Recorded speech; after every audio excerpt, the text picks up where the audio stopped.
Kulihat Mas Fian sedang lekat menatapku.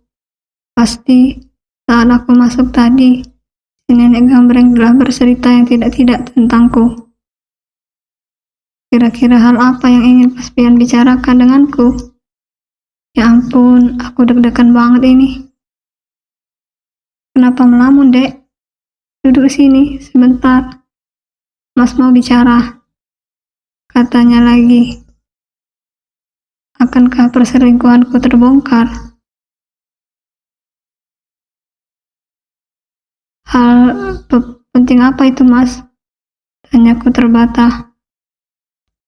Gigi putih terawat itu tampak saat bibirnya tersungging. Aku mencoba membaca air mukanya. Pasti bukan persoalan aku yang sering pulang malam selama dirinya berada di luar kota. Pasti ada hal lain yang ingin dia bicarakan padaku. Mungkin soal... aku nggak mau menerka-nerka. Lebih baik aku langsung dengar dari Mas Fian yang tampak serius. Soal De Amel, Mas. Dugaanku ternyata salah. Beneran dia mau bahas tentang aduan si nenek gambreng tentangku. Usahalah cepat agar masalah ini tidak berlarut-larut. Soal aku sering pulang malam ya, Mas. Maafin aku. Habisnya aku bete di rumah kalau nggak ada Mas Fian. Nggak perlu aku sebut, Mas. Sudah tahu apa penyebabnya. Aku nggak betah di rumah. Kok jadi soal itu? Lantas soal apa? Makanya kalau orang bicara, jangan suka langsung disela. Sungutnya sembari menjepit hidungku. Ya, maaf. Habisnya Mas ngomongnya lama banget. Bikin orang salah paham jadinya.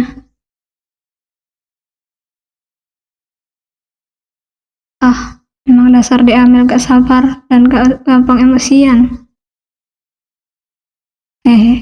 Iya, Mas. Maaf. Mas kangen. Katanya sembari memelukku erat. Semakin erat sampai aku kewalahan untuk bernapas. Dereng. Baik banget sih. Aku kira mau apa. Ternyata cuma bilang kangen. Dasar bandut bucin. Hampir mati berdiri di perut gugup. Kukira nenek gambreng cari masalah lagi. Sebab kalau sampai terjadi, aku gak akan segan untuk melawan. Manusia bawah tanah itu bakalan aku kerjain biar nyaho. Aku tidak menginginkan adegan ini. Niat hati ingin istirahat. Tapi apa daya harus kutuntaskan hasrat Mas Fian yang menggebu. Lelaki di sampingku menghujaniku dengan ciuman bertubi-tubi. Tidak ada celah untukku menghindar, apalagi menolak keinginannya. Dia berhak atas raga ini, meski diri berkata tidak. Di luar dugaan, Mas Fian menggendong tubuhku ala bridal style. Aku sempat terhenyak dan ingin marah.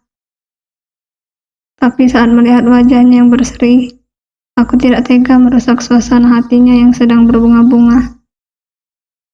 Akhirnya, aku berlagak bahagia. Tawaku berderai nyaring, seiring tanganku yang melingkar erat di bahunya yang kokoh.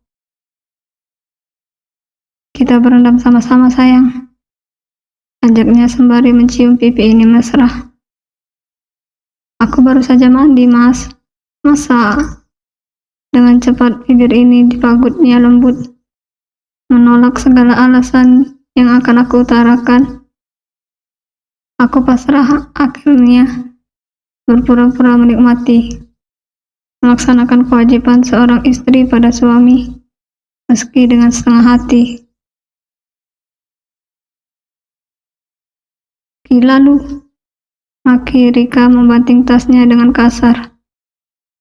Kesambet setan apa loh?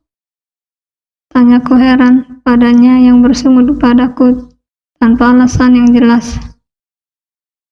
Lo yang kesambet setan, Mel? Dia mendekati dengan mata menyala. Aku yang bingung mengernyitkan dahi ini. Apaan sih lo?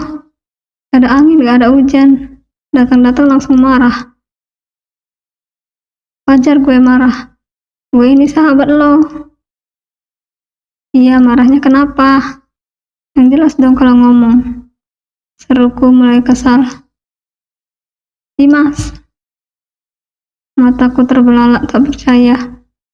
Hubungan yang kututup rapat selama 6 bulan terendus juga oleh Rika. Kenapa dengan Pak Dimas?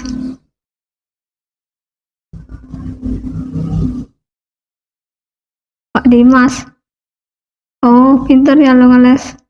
Dasar cewek murahan. Makinya membuat aku geram. Aku menggebrak meja tidak terima. Kutunjuk mukanya yang tidak ramah. Lo gak pernah ngerasain apa yang gue rasain. Gue tersiksa dengan pernikahan itu, Rick. Coba lo ada di posisi gue. Iris kuping gue kalau lo gak ngelakuin apa yang gue lakuin. Aku bangkit, hendak berlalu. Tapi pergelangan tanganku ditarik Rika dengan cepat. Kita harus bicara. Cegahnya. Ini bukan urusan lo. Jangan ganggu hubungan gue sama Dimas. Gue cinta sama dia. Itu bukan cinta, tapi nafsu. Dimas cuma pelarian buat lo. Lepaskan Mas Fian kalau memang lo mencintai Pak Dimas. Cinta itu sanggup mengambil segala risiko. Bukan kayak lo ini. Manfaatin Mas Fian demi obsesi diri. Dan manfaatin Pak Dimas demi hasrat hati. Jahat banget lo, Mel. Aku menarik tangan, lalu kemudian membalas sorot mata Rika yang tajam menghujam.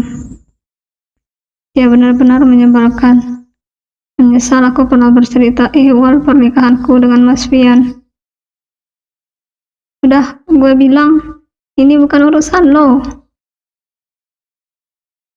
Dengan muak aku meninggalkan Rika yang tak menyerah mencaci demi bisa menahanku untuk tidak pergi. Aku masa bodoh saja.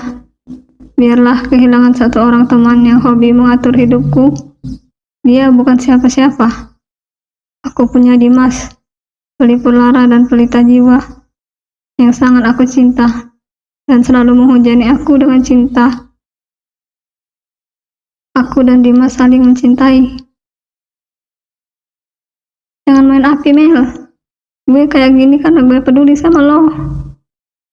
Teriaknya sayup kudengar dari kejauhan. Emosi yang memuncak gara-gara ulah Rika membuatku muak dan malas untuk masuk ke dalam kelas. Aku berjalan menuju gerbang kampus. Aku akan pergi ke kosannya Dimas saja. Kebetulan hari ini dia tidak ada jadwal mengajar. Dengan taksi online, aku menyambangi tempat kos Dimas yang tidak terlalu jauh jaraknya dari kampus, kurang lebih sekitar 10 km. Mobil jazznya terparkir di halaman rumah besar yang berkanopi. Aku mempercepat langkah menuju ke lantai 2, di mana kamar Dimas berada. Langkah terhenti di depan daun pintu bernomor 202. Sosok tampannya muncul tidak lama setelah aku mengetuk pintu. Aku menerobos masuk tanpa mengucapkan salam. Kemudian duduk di tepi ranjang berukuran single sembari bersungut tak patut. Dimas menutup pintu lalu menghampiriku dan duduk di samping. Kenapa nggak kuliah? Tanyanya. Aku melirik lalu menceritakan semuanya. Rika tahu dari aku yang, kamu udah melanggar janji.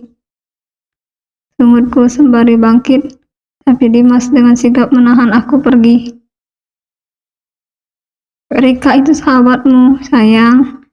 Kenapa harus merahasiakan hal bahagia ini darinya? Siapapun itu, aku udah bilang sama kamu. Jangan ceritakan ya, jangan ceritakan. Iya, maaf. Kamu ceritain juga sudah berapa lama kita menjalin hubungan? Tanyaku penuh selidik pada Dimas yang terlihat serba salah. Ya nggak sampai sedetail itu. Aku cuma tanya soal persahabatan kalian sudah berapa lama. Akhirnya ya gitu. Aku jadi cerita kalau aku lagi deket sama kamu. Aku tadinya kesini mau nenangin pikiran. Tapi ternyata malah kamu biang keroknya. Aku mau pergi saja. Pungkasku dengan wajah tidak ramah. Ya nggak gitu juga sayang. Aku hanya bilang dekat aja kok. Sama aja. Aku nggak suka kamu melanggar kesepakatan. Rika sahabatmu yang... Dimas menarik tanganku dan menundukkan aku di atas ranjangnya. Aku mendeliknya sinis penuh dengan amarah. Sebenarnya, rahasia apa yang sedang kamu sembunyikan dariku? Pertanyaan Dimas barusan menohok hati, membuat aku mati kutu. Aku mengalihkan pandangan pada layar LCD yang menyala. Tatapannya tak kuasa aku balas. Aku ini sedang berbohong. Sudah jelas mustahil jika aku berani balik menatapnya. Jangan diam, Mel. Ada rahasia apa? Dimas mengguncang bahuku. Jangan mengalihkan pembicaraan, Dim. Aku lagi marah soal kamu yang udah melanggar kesepakatan. Jangan lagi bertanya soal rahasia yang tidak jelas. Aku punya rahasia apa? Rumahku saja kamu tahu. Jawabku diplomatis, meski sebenarnya aku sangat ketakutan. Hanya tahu, tapi gak pernah bisa masuk. Gak kayak aku di sini. Setiap saat kamu bebas datang tanpa aku larang. Kamu tahu alasannya, kenapa kok dipermasalahkan? Bukan mempermasalahkan, tapi udahlah, aku pusing. Mau pulang saja. Aku anterin kamu pulang. Gak usah, aku bisa naik taksi. Aku anterin, katanya kuku. Dia bergegas memakai hoodie dan menyambar kunci mobil di atas meja kerjanya. Kemudian menuntunku keluar dari kamar. Di mobil kami saling diam, menahan emosi yang terpendam. Aku antar kamu sampai di dalam. Ucapnya membuat aku terkejut. Di tempat biasa aja, jawabku penuh penekanan. Jam segini kakak kamu gak ada kan? Jangan nekat, Dim. Di sana ada mertuanya kakak dan juga kakak iparku. Jangan gila. Sejahat itukah mereka sama kamu, Mel? Sampai-sampai kamu dilarang punya pacar. Bilang saja aku ini teman kampus kamu. Kebetulan satu arah, jadi pulang sama-sama. Enggak. Mel. Dimas meneriakkan namaku.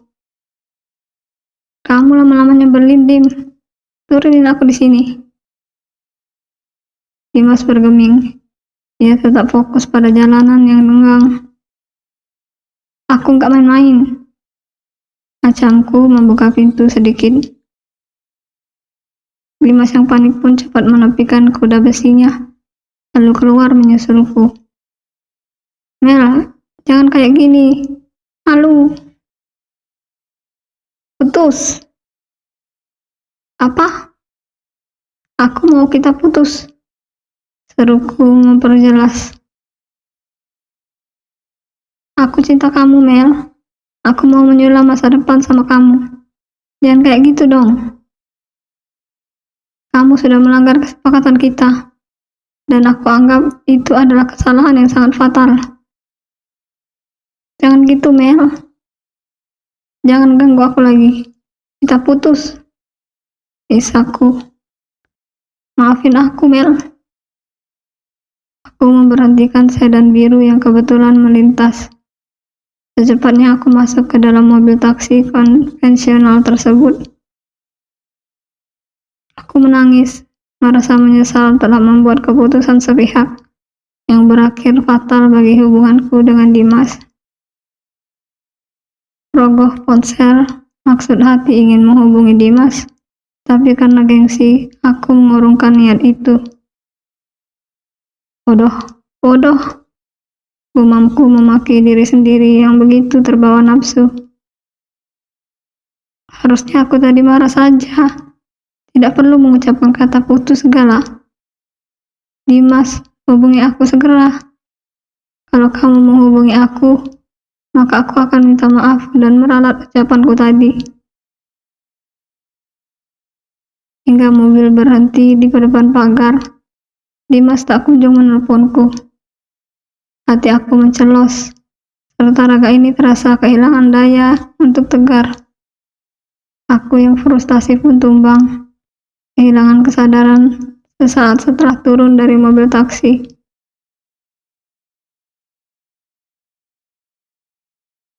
Mataku perlahan terbuka, rasa pusing langsung menyergap kepala ini. Semua yang aku lihat terasa melayang. Lenguhan pelan lolos dari mulutku. Hal itu membuat Mas Pian tergopoh menghampiriku. Alhamdulillah, kamu sudah sadar, Dek. Aku memijak dahi dan berkata, kalau aku pusing, Mas, perutku mual. Tadi dokter sudah memeriksa Dek Amel, sudah diberikan obat juga, tapi harus diminum setelah Dek Amel makan. Jam berapa ini, Mas? Jam 7, jawab Mas Pian dengan wajah sangat khawatir. Malam? Iya, sayang. Aku yang terkejut pun bangkit untuk duduk, tapi tak kuat untuk membuka mata yang mulai memanas. 7 jam aku pingsan. Kenapa selama itu? Dimas, aku mau ketemu Dimas. Tapi bagaimana caranya? Aku sudah memutuskan dia. Oh, tidak. Aku menangis terseduh, pilu. Kurasakan hangat dekapan Mas Pian. Lelaki itu mencoba menenangkan aku. Dikira aku menangis karena rasa pusing ini. Padahal yang sebenarnya terjadi adalah aku sedang patah hati. Nanti pusingnya akan berangsur hilang kalau sudah minum obat. Mendengar ucapannya yang mengelantur, aku bukannya tenang, malah semakin histeris. Mas Pian mengelus-elus kepalaku.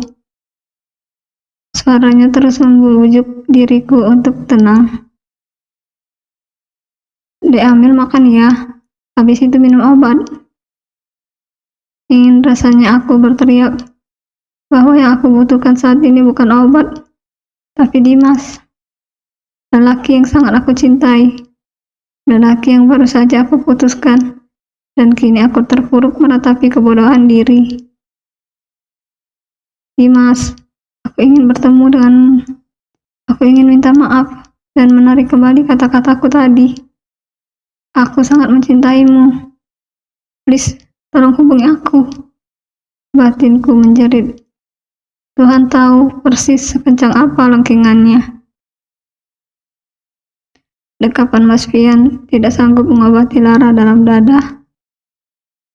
Kehadiran Mas Pian tidak bisa meredakan kegundahan dalam hati. Aku ingin Dimas. Hanya Dimas. Hanya dia lelaki yang aku cintai. Bukan Alfian yang sudah 2 tahun kurang menjadi suamiku. Dek Amel jangan kayak gini, Mas jadi sedih. Aku tidak menjawab ucapannya. Aku terus terisak sembari memejamkan mata. Makan ya sayang, sedikit saja untuk minum obat. Mas khawatir sakit Dek Amel bertambah parah kalau sampai telat makan. Bujuknya lemah lembut di telinga ini.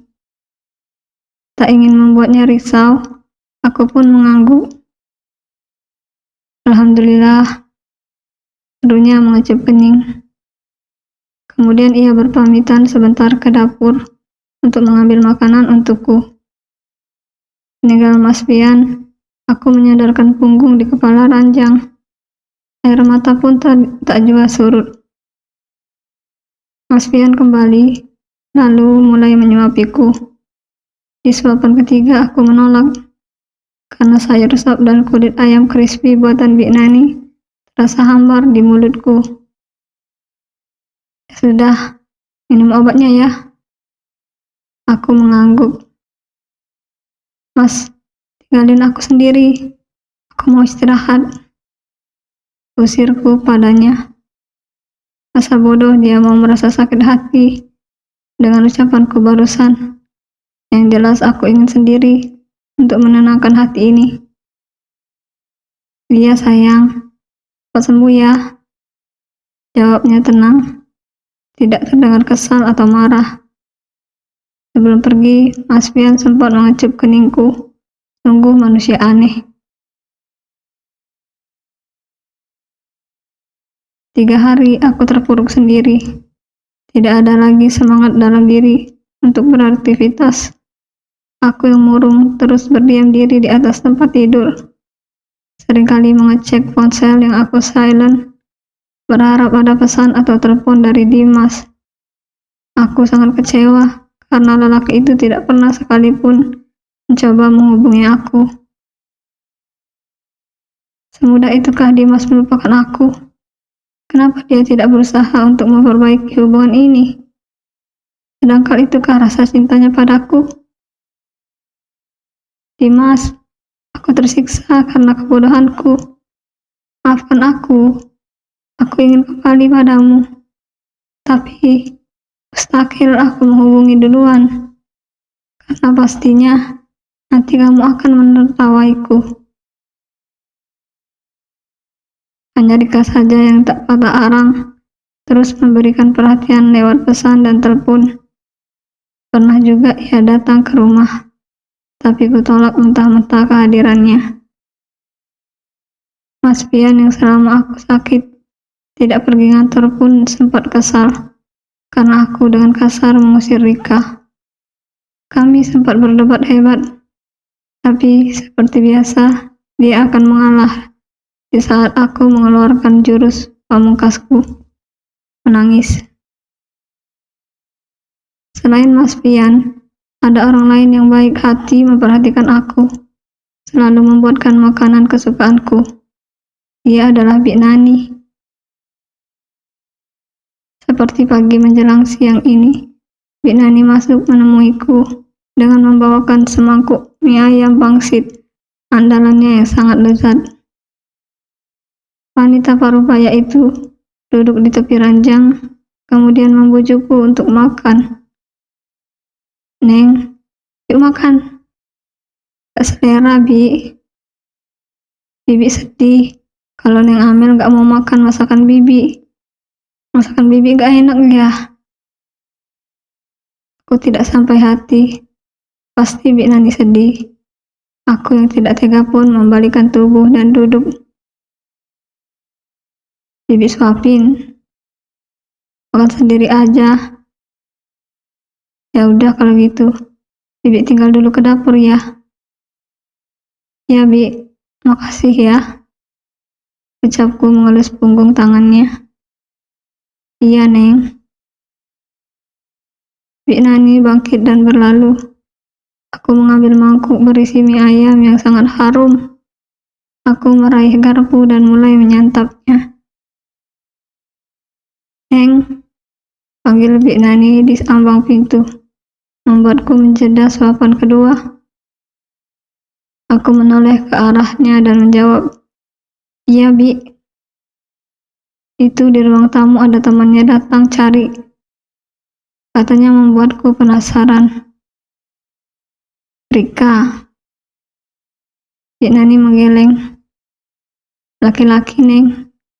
Dia lagi bicara sama Mas Pian. Laki-laki. Laki-laki. Siapa? Aku mulai tidak enak perasaan.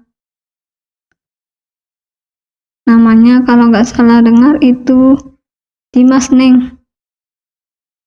Mangkuk yang aku pegang seketika jatuh ke lantai. serasa langit runtuh menimpa dan menghancurkan tubuh ini. Kiamat besar pasti akan segera terjadi. Bersambung.